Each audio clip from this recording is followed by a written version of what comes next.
Dear students, in this lecture I will talk about the bones and the joints of the trunk. The trunk consists of several bones which can be divided into three groups: the vertebral column with a series of vertebrae, the ribs which makes a house of the thorax, and the sternum which connects the anterior sides of the ribs. So the vertebral column consists of 24 individual vertebrae and about 8 vertebrae which are modified joined partially together. The ribs are flat bones. We have 12 pairs of them, which makes a solid framework of the chest. Let us to breathe. The posterior end is connected to the vertebrae, and the anterior end through cartilages to the sternum. This is the brief summary of all those things what I will talk about today. Let's start with the vertebrae. The vertebrae forms a vertebral column, which is a kind of S-shaped structure. It has a couple of curvature on it, and the reason and the techniques of this will be described later on. The vertebrae are divided into subgroups. We differentiate 7 cervical vertebrae on the cervical part, 12 thoracic vertebrae on the chest part, 5 lumbar vertebrae, and finally we have the sacrum, which originally was 5 vertebrae, but they are ossified together during our childhood. And finally, we have 2-3 coccygeal vertebrae. These rudimentary vertebrae have no arch, just body, and this is what forms the tail of the most of the mammals. Mammalian animals have a series of coccygeal vertebrae, and with 2 tendons they can move over the tail. Let's see the general features of the vertebrae. Every single vertebrae had a body which is in cross-section quadrangular. Usually the upper and the lower borderline is parallel.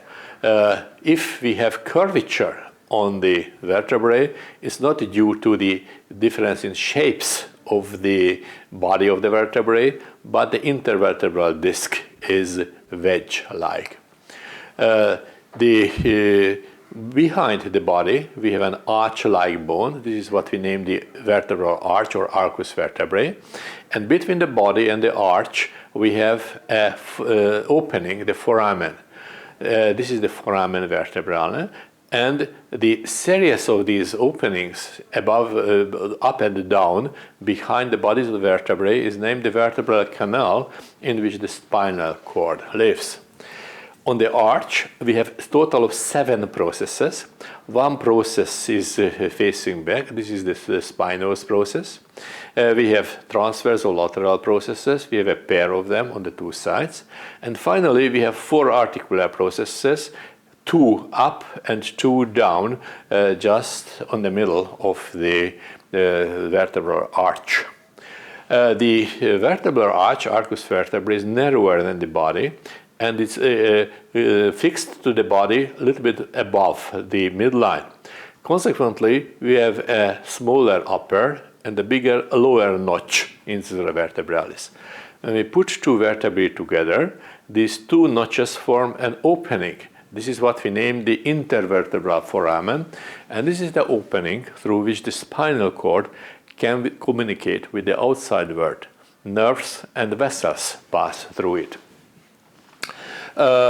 This was a kind of brief general features of the vertebrae. Let's see how the different vertebrae look like in the vertebral column. First of all, let's study how the bodies differs. The shape and the size of the body of the vertebrae depends on the segment. On the cervical, this is more or less brick shape and relatively small. If you go further down, thoracic vertebrae looks like a carved heart, and the lumbar vertebrae is mostly oval. The size is getting bigger and bigger, and this is quite easy to understand because we have more and more heavier and heavier burden they carry, so the more and more weight is laid on them. Special thing is the thoracic vertebrae. On the side of the body, we have 4 some of them, first two and the last one, only one, but we have articular facets of the body, and this is where the head of the ribs makes the joint. We have two special vertebrae, the first and the second one. The first is the atlas, which has no body. The second is a double-decker body. This is what we name the dense axis. This is actually, we can imagine that it stole the body of the vertebrae from the atlas. Well, it serves a very useful function for us, so do not get mad at it, but this is the fact. The vertebral foramen, which is between the body and the arch, also changes inside. The upper part is wide, and if you go down, it becomes smaller and smaller, not only relative to the body, but absolute size as well. As I mentioned, in the vertebral canal, the spinal cord lives, which is a kind of communication between the brain and the rest of the body. And more and more fibers run in the upper part, and gradually they leave as we go down, the spinal cord getting narrower and narrower, and the size of the vertebral foramen follows this change. The spinous process, the posterior process, also differs. Typically in the cervical vertebrae, it is split into two halves and slightly going down and back. In the thoracic vertebrae, they are long and going relatively steep downwards, and the lumbar vertebrae is close to quadrangular and is also just showing backwards. Of course, these the shape and size of the spinous process is changing gradually, so step by step changing the shape, and it has no sudden change between, for instance, the cervical and the thoracic vertebrae. The lateral processes, the transverse processes, is very specific for the vertebrae. In the cervical vertebrae, all of them, we have a big opening, the transverse foramen. In this, one of the major blood supply of the brain, the vertebral artery run. Every single cervical vertebrae has this transverse foramen, but nowhere else, no any other vertebrae we can find that. The transverse process of the thoracic vertebrae is rod-like, and you can see a smooth surface. In living, it's covered with cartilage on the end of that, and this is the articular facet for making a joint with the tuberculum costae, the ribs.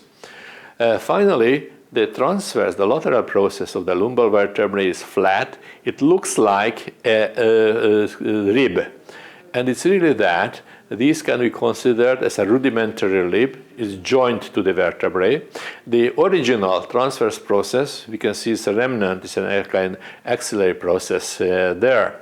This is why this flat lateral process of the lumbar vertebrae named the costal process, processus costarius. We have articular processes, as I mentioned, we have 4 of them, 2 up and 2 down. All of them has a smooth surface, so they make a flat joint. Just a slight sliding is allowed on that. We have the upper and the lower one, and the surface is gradually changing. If you go from up to down, the surface of the in the atlas is going straight upwards. As we go down in a cervical vertebrae, it's gradually looking more and more back. It's about 45 degrees angle we can see in the lower cervical vertebrae. If you go further more down, the originally upper surface looking backwards, and this is a close to middle thoracic vertebrae. You can see the upper articular process looks backward. Of course, the lower one is just the opposite to meet the next upper articular surface. As we go further more down, the original upper surface start turning medially. And when we reach the sacrum, the last lumbar vertebrae has completely medial looking superior articular process, very close to this one. This is not the last one, but close to that one. The articular surface look medially. So if you imagine, this is a series how the articular surfaces look like. This is step by step going on, disregarding the borderlines of the cervical and thoracic vertebrae and so on. So just in the direction of the articular surface of the articular processes, you can make a judge at which level a particular vertebrae can be. On the exam, you don't have to recognize the specific vertebrae. So you're not required to tell that this is thoracic 6, thoracic 7, and so on. However, you have to give two information to pass. Number one, which set of vertebrae a particular vertebrae belong, whether this vertebrae in question is a cervical, thoracic, or lumbar vertebrae. For that, I want to give you some hints how to identify. The second thing you have to have a guess whether this vertebrae is somewhere in the upper or the lower part of specific segment, and based on the other features I mentioned, you might have a guess, but you don't have to know the exact number. In the cervical vertebrae, whatever is characteristic is the transverse foramen. As I mentioned, an artery passes through that, with the vertebral artery. With every single cervical vertebrae you can see, including the atlas and the axis, but nowhere else. This is why, if you can see this is definitely a cervical vertebrae. If you can't see that, it cannot be a cervical vertebrae. In the thoracic, also the transverse process is to be examined. At the end of the transverse process, as I mentioned, we have the articular facet for the making a joint with a rib, and this joint surface is typical to the thoracic vertebrae. Every single thoracic vertebrae has this, but nowhere else, just the thoracic vertebrae.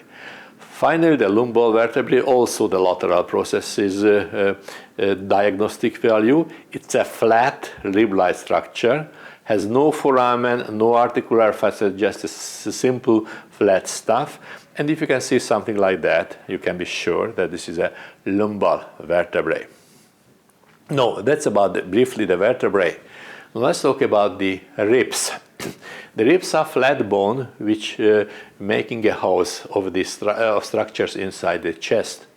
We have 12 pairs of ribs and has a little bit different connection to the sternum, and based on that we distinguish subgroups. 7 of them, the upper 7, is named the true ribs, which has its own cartilage to join the sternum. The next 3 ribs, they join to each other, and together we join the lowermost rib cartilage and indirectly the sternum. These are what we name the false ribs. And finally, the last 2 ribs, 11 and 12, has free anterior end. They are floating. This is why it's named floating ribs. An important piece of information is this line, what we named costal arch or arcus costae. This term is very frequently used in the everyday medical profession, since if we feel the borderline between the hard object, rib cartilage, and the soft in the abdomen, this borderline is the arcus costae, the costal arch, and many of the topographical feature related to the abdomen and nearby is related to that. What are the parts of the vertebrae? The vertebrae is a flat bone, and in the posterior end we have a bulky area, and usually the bulky end of a bone is named the head, caput costae. Next we have the neck, collum costae. Usually a narrower part below the head is named the neck. Followed by a knuckle, tuberculum. In this tuberculum, that's the important thing, we have a smooth surface for a joint. This is one of the joint which makes the rib, between the rib and the vertebrae. The body is flat, and important thing is at the lower surface we have a groove.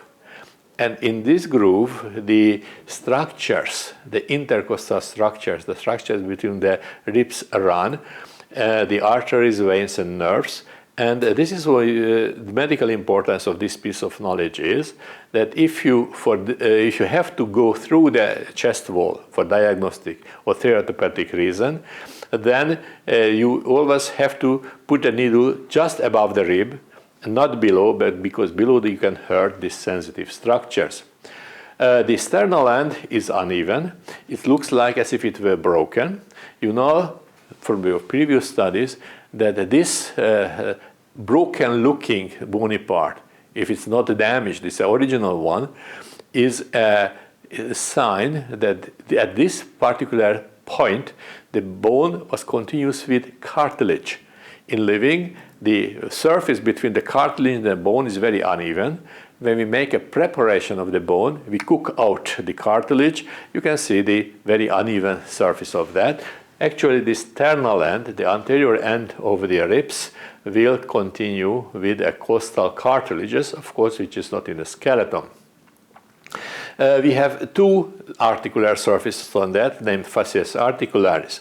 One of them is on the head. If you see the head, probably you can see that in the middle we have a kind of protrude parts, crest, and this crest divides the surface in two areas, and these two halves make joint, similar joint with the body of the vertebrae, two neighborhood vertebrae, the lower one with its own vertebrae and the upper one with the next above. The other joint surface is the costal tuberculum, the fascias articularis tuberculi costae, which makes joint articulates with the articular surface on the transverse forces of the vertebrae. Now, what is the shape? The shape is it's a flat, elongated structure, but it was curved in a very, very different way. Just to understand how it's distorted, how it's bent, these bones, just a little knowledge. Let's imagine we have a flat object here, and if we bend this way, this is what we made. It's a torsion on the side. If it's a soft tissue and we can turn this way, we make this a torsion on the edge. And finally, if you turn along the longitudinal axis, the two ends have a different angle, and this is what we named the torsion along the axis. In the chest, we can see all three types of torsion combining, mostly this combination of three torsions in a single rib. But these torsions are different at different height. The first rib is practically flat. If you put it down to the table, you can lie on that very nicely because it just bent along the edge. If you go down, this bending along the edge will be smaller and smaller, and the last hardly the bend is almost very straight in this case. On the other hand, the last rib is bent along the side, and as we go on, bending along the side becomes less and less as we go up, and this disappears on the top. Finally, the bending along the axis, it means the anterior end of the rib and the posterior end of the rib do not parallel, just moved moves away. These are the most expressed in the middle part of the chest. And as we go up and down, it less and less bending along the axis, less and less torsion along the axis. This is a brief summary on the shape of the ribs. Next is the sternum. The sternum is a flat single bone, and because the original anatomists reminded it to a sword, the expression is used pretty much on that. The upper part is the manubrium of the sternum. It's a handle of the sword. This is it's actually quadrangular, more or less quadrangular, and this is a couple of notches. And the top, this is the jugular notch. This is what you can feel here on the below the throat. Then we have two notches for the two cuts for the clavicula. You already studied that with the sternoclavicular joints. This means the socket of the sternoclavicular joint. And finally, here we have a notch for the first rib. These are the 3 notches you can see on the flat manubrium. The body is elongated and it has many notches for a couple of ribs. The true ribs from second to all the way down is make facets for here. Important piece of information is that between the manubrium and the body we have an angle, and this angle you can easily feel if you touch your own sternum, and it has pretty medical importance. Why? The medical doctors oriented within the chest which organ is where by the ribs. So this area is below the 4th ribs and 5th ribs, intercostal spaces and ribs and so on. And for that you have to know which rib is which. It sounds easy, but practically not that. Here we have the clavicula, which covers most of the ribs. If somebody has a wide chest and flat, in this case the clavicula can completely cover the first rib.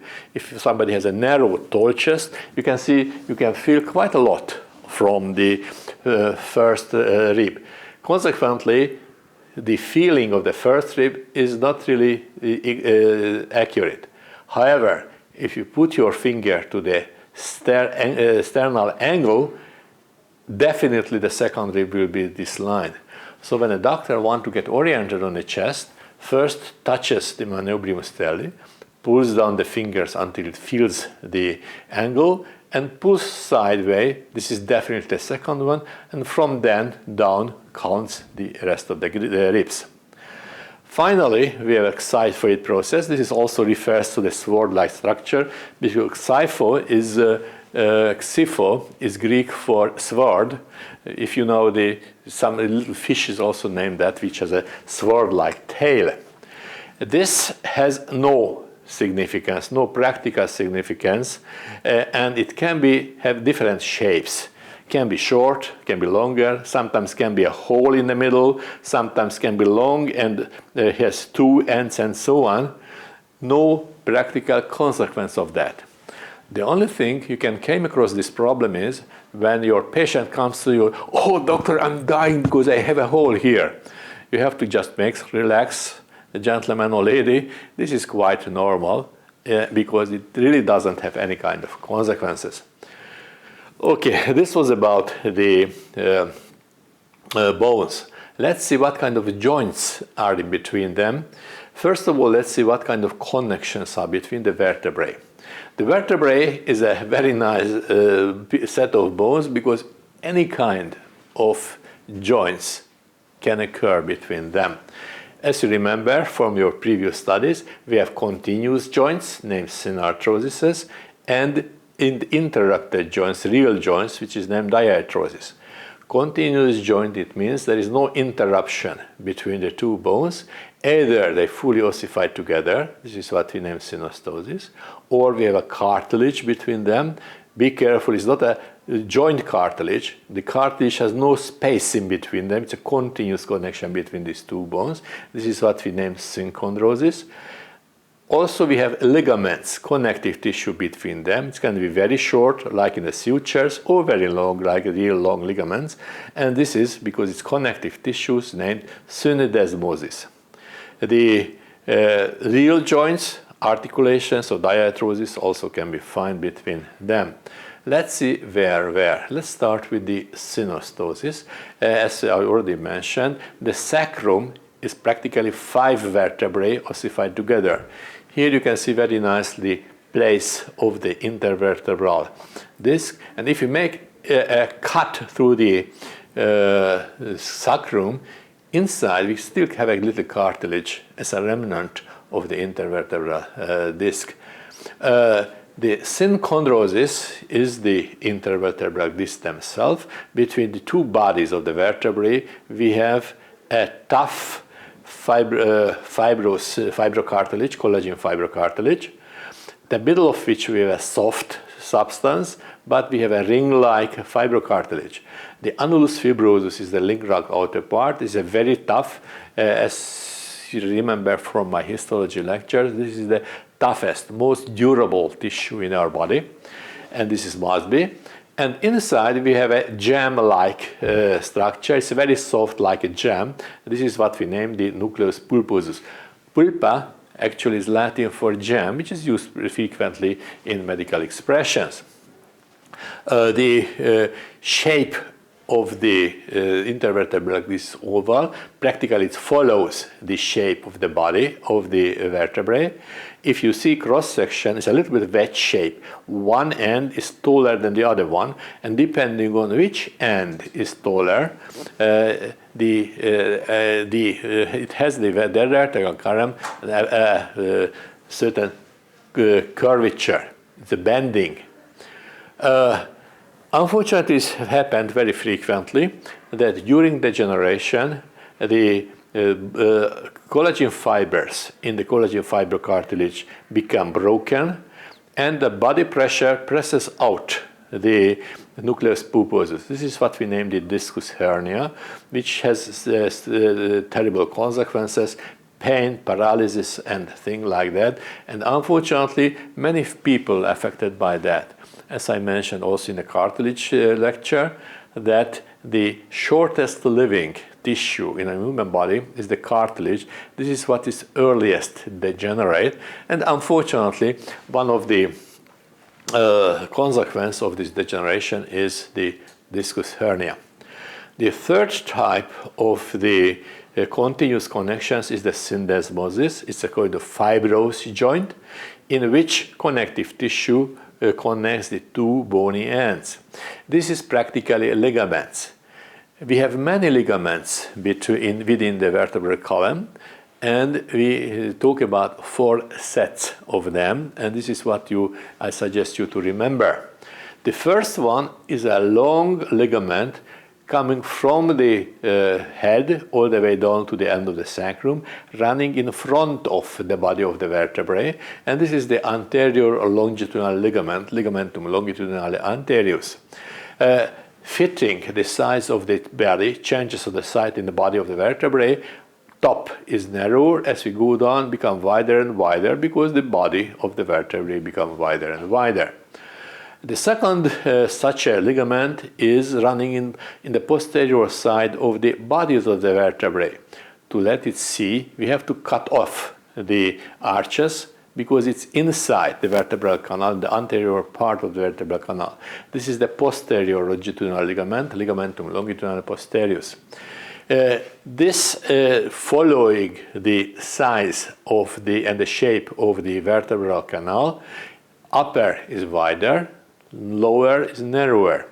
The uppermost part, which is the widest and become attached to the foramen magnum of the occipital bone, named membrana tectoria, which means covering membrane, and it covers the two very movable joints of the vertebral column, the atlanto-occipital and the atlanto-axial. Another group of ligaments, the third one, is related to the spinous processes. We have ligaments in between and ligaments connecting the tip of the spinous processes. Whatever is in between, named the interspinal ligament, ligamentum interspinale, and whatever is connecting the tip of the spinous processes, named ligamentum supraspinale, supraspinous ligament. A specific part of the supraspinous ligament is in the nuchal region, which is much wider than the rest of them, and additionally, more interestingly, it's not made of collagen connective tissue like most of the other ligaments, but it's elastic. So this is a kind of elastic membrane at the nuchal ligament. So the nuchal ligament is a continuation of the supraspinal ligament, much wider, and it's made of elastic connective tissue. And the last final set is a series of ligaments between the arches. It's actually closing the vertebral canal backwards in between the arches. And this is named the ligamentum flavum. Flavus is Latin for yellow, and this received its name on its color. And the yellow color shows that it is also not collagen connective tissue, but an elastic connective tissue. Practically, only these two ligaments are made of elastic tissue, the nuchal ligament and the ligamentum flavum between the arches. So these were the continuous joint in the vertebrae. Let's see the interrupted joints, the diarthroses, the real synovial joints. The synovial joints are between the articular processes, the superior and the inferior articular processes. These are flat, and just a very little sliding or turning between each other can happen. So the only thing they do is that let a little bit to push and relax the intervertebral disc. It's not more than 1 millimeter at the level, but because we have many vertebrae, many such joints, altogether it makes a very nice movable, seizable movement. 22 such a pair we have, and 2 joints are special. This is what we will talk about more. The first one is the atlanto-occipital joint, which is between the superior surface of the atlas and the condyle of the occipital bone. Whatever the shape of the joint is, the book describes sometimes very ridiculous way, which makes it difficult to understand what really happening here. If you want to imagine what is the shape, you can imagine an egg. If you get this egg, get 2 pieces out of the shell and discard the rest, exactly the 2 pieces of the shell fit the shape of the upper articular surface of the atlas, and an opposite in the knuckles of the occipital bone, the condyles of the occipital bone.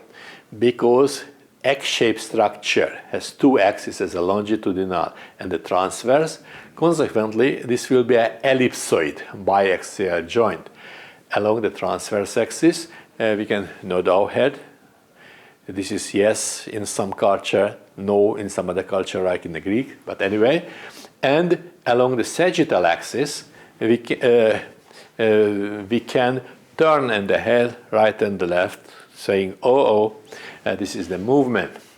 The second joint is the atlanto-axial joint. This is a joint system between the atlas and the axis, and this is much more, even more complicated than that than the previous one. It has altogether 4 articular surfaces. We have a cylindric dense axis on which we have an anterior and a posterior surface. The anterior joint surface will meet the surface on the anterior arch of the atlas, and this is the one thing.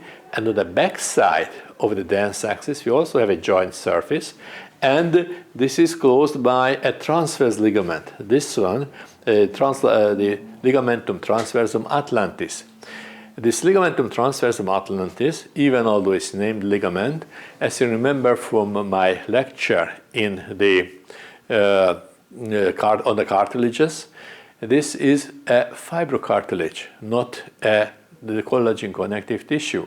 Any kind of structure which is named ligament in anatomy, but it directly participates in forming an articular surface, mostly a socket, is that this transverse ligament of the atlas will attach to vertical part of the ligament, and this is altogether named the cruciate ligament. By the way, the dense axis is also fixed to the rim of the occipital bone. This is the alar ligament. This was the 2 joints. We have 2 other joints, the upper surface of the axis and the opposite lower surface of the atlas. We can see also a pair of joints. This is also described in a very stupid ways. If you really want to understand what is that, let's imagine we have a very flat cone, and if you take 2 little pieces out of this cone and discard the rest, this is what these 2 pieces look like. if you imagine this one, you can understand that let's imagine we have put two such a cones on the top of each other. We cannot do anything else, just turn these two cones on each other. And luckily enough, the axis of this imaginary cone between these two surfaces and the axis goes along the dense axis is in the same way. Consequently, we can rotate the atlas, and together with the atlas, the entire hand around this vertical axis, and the all four joints, they work very nicely together. This is a kind of pivot joint. Further details and practical preparations you can see on the practices. Now, let's see a general structure of the vertebral column. You already know the bones, you already know the components connecting the vertebrae together. Let's see how it behaves in the real life. Whenever we stand still, we still have curvature in the vertebrae, and this is normal. In the cervical part is bending forward, in the thoracic part is bending backward, lumbar part forward, and the sacral part also backward. This is what we name whatever is bending backward, like a thoracal and the sacral part, we name kyphosis. If it's bending forward, like a cervical and the lumbar part, this is named the lordosis. These two expressions in the medical practice used for two things. For a certain extent, for a certain size of bending is normal, is absolutely necessary for the vertebral column, and this is physiological. However, if it can be much steeper, much more expressed, which is a disease, which is pathological, we still name this one kyphosis and lordosis. So this is used for both normal anatomical position and also for if it's used by the orthopedics, its names. This is overdoing this curvature, and this is the appropriate name of the appropriate disease. If you see it from the back, it's also a slightly S-shaped line. If you see the transverse, the spinous processes of the vertebrae, this S-shaped bending is named scoliosis. At least at a certain level, it's normal, it's physiological. Everybody has that. In most of the people, it's bent in a way that the right shoulder is slightly lower than the left one. We think, and data shows that the reason for that is, but most of the people are right-handed, and we're carrying the bags and every heavy stuff in the right hand. Who is left-handed, it turns just the opposite way. This is also similar to the two other expressions. Still a certain extent, this is normal, but it can overdoing that. This is a disease. What is the borderline between the normal and the pathological part? You will study in the fourth year in orthopedics. Movements. Between the vertebrae, all the joints or the connections are tight. Just a very little movement can happen between each pairs of vertebrae, but because we have many vertebrae and these little movements added together, we can see a very nice visible movements. You probably know the physical exercises. We can bend forward and backward. This is one. This is in a sagittal plane, sagittal line. It's a sagittal plane also. We have a lateral bending in a coronal plane, bending. We have a torsion around the vertical axis. It's a kind of rotation on the vertebrae. And also in a combination of these, we can make a circumduction. You know very well in the physical exercise classes how it happens. Once again, this happens between slight movement every part of vertebrae, depending on the shape and the position of the articular processes. The forward, backward bending, rotations, whatever, goes a little bit different way. And because you already know that which plane the articular surfaces are, you can easily figure out at which segment is bent more. For instance, in the lumbar area, where we have vertical things, we cannot rotate. practically. But if you go up, more and more rotation happens, and so on and so on. There is one more movement, and this is a spring-like movement. We can do it actively. We grow up and we will reduce our weight in a way. And the mechanism of that is that we can compress a little the intervertebral discs and release, and the joints between the vertebrae, between the articular processes, let this do. And this is not designed by the nature just to make us taller or shorter, but this is a part of a very useful and very necessary mechanism, the shock absorber of the brain. If we walk, we put down our foot to the ground, and if we had a kind of metal structure like the robots in some films, when we have a big sound, the shock, whatever we put our foot down, would go up to the brain, and something like hitting the brain, and we can fall unconscious. We have a series of structures which reduces this shock, which comes from the stepping to the brain. And you study many of them so far, like the foot arches. This is also elastic. We have the two mechanisms of the pelvis. You already heard about that. We can make an additional spring-like movement when we bend our knee. For instance, when we ski, we can efficiently reduce for the shock for the brain. But the most important is this bending of the spinal cord, the vertebral column, sorry. If the vertebral column is slightly shorter and longer, it's a very efficient shock absorber protecting our brain. Finally, I'd like to show a couple of pictures, or at least this segment finally, the medical imaging. The X-ray picture, you can see it's very useful studying. The calcium-containing bones show up very well, and the space between them has a calcium-free intervertebral disc. In the computer tomography, we can see a series of sections, and you can very nicely see even or feel the side curvature of the vertebrae. You can see at a different time the different vertebrae show up and disappear. This is because we have a slight bending, the scoliosis after each other, and all the components can be very nicely studied this way. In this picture, I'd like to show you that how efficient medical imaging is. This is a realistic cut of the vertebral column, the body of the vertebrae, intervertebral spinous processes, the vertebral canal, and so on. And if you make computer tomography, almost every single detail is visible here as here. So you can see a very nice picture on that. Now let's go to the other part of the story, and this is the connections between the vertebrae and the ribs, the costovertebral articulation, costovertebral joints.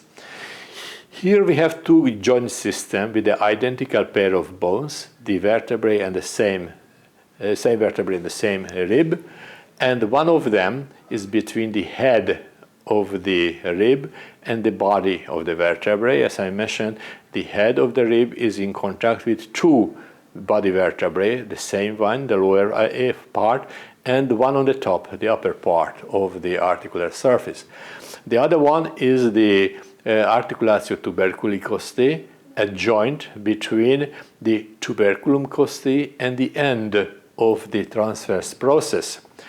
Because both joints are between the same pair of bones, the only possible movements is around the axis which passes through both joints. Consequently, this is a single axis, monoaxial joints. How it moves?